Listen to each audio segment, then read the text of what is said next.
امریکی اس خطے کے اندر ڈرون حملے بند کرے، ہمارے سورنٹی کو وائلیٹ کرنا بند کرے.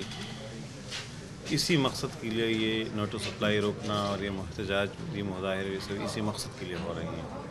اب یہ مقصد حاصل ہوتا ہے نہیں ہوتا ہے، ہمارا تو کام یہی ہے کہ ہم اپنا کام کریں. غیر آئینی اقدام اس لیے نہیں ہے کہ کانسٹیٹیوشن کے اندر یہ فنڈامنٹل رائٹس میں ہے کہ ہم فریڈم آف ایسوسیشن اور فریڈم آف ایکسپریشن اور اس قسم کے یہ احتجاج کرنا اور روڈ پہ آنا اور روڈ کو بلاک کرنا، یہ ہمارا فنڈامنٹل رائٹس میں ہے. ہم احتجاج کرتے ہیں، پرامن احتجاج کرتے ہیں، ٹھیک ہے. اور یہ عوام کے جذبات ہیں، یہ ان کو اختیار ہیں کہ وہ آئیں روڈز پہ.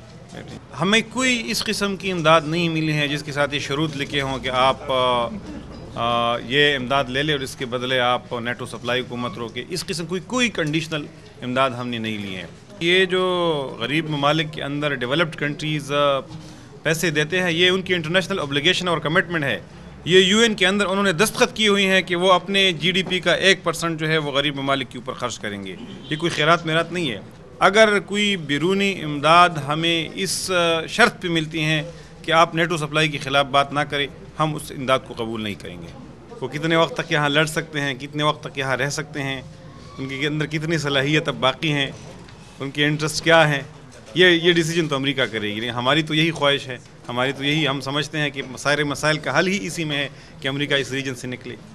جماعت اسلامی یہ نہیں کہتے کہ ہم یہ کام کریں گے، ہم یہ مذاکرات کریں. جماعت اسلامی یہ کہتی ہے کہ مذاکرات کرے، اس کے لیے آپریشنل میکینکس پھر طے کیے جا سکتے ہیں.